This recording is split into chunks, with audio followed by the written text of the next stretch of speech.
According to some dodgy pseudo-scientific algorithm, today is the most depressing day of the year.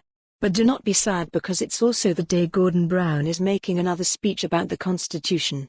The UK needs to change if Scotland is to remain a part of it, he says. Either we remake Britain or we lose it. You're feeling better already, aren't you? The thing is, the speech will probably be quite good.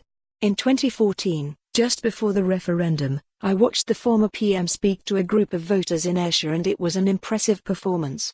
Some mock Brown as the last of his kind, and yes, there was something of the white rhino about him as he stomped about the stage. But he tapped into quite a few things that were critical to the debates about Scottish independence and Brexit, and still are. One of them is a principle that many no voters and Remainers work to, which is that sharing and cooperation are better than separation and splitting apart.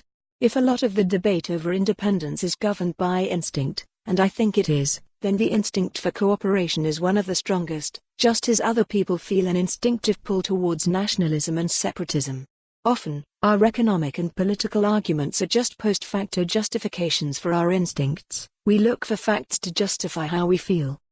Brown also put a lot of emphasis in his 2014 speech on the need for the Union to change.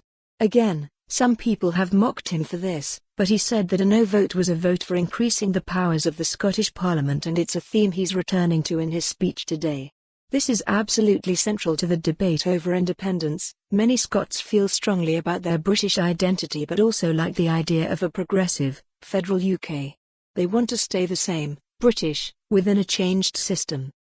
Changing the UK in this way has the potential to affect the SNP's momentum.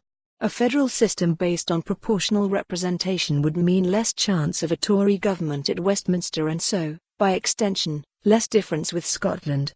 To that extent, federal reform might also undermine the case for independence by making the UK more responsive to Scottish opinions.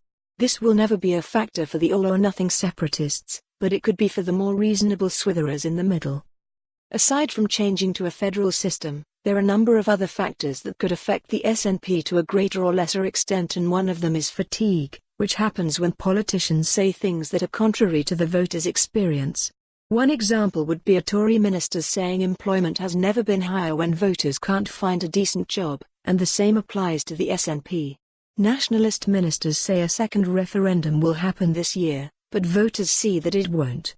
They can also see ministers starting for more on this story. Visit the news article link.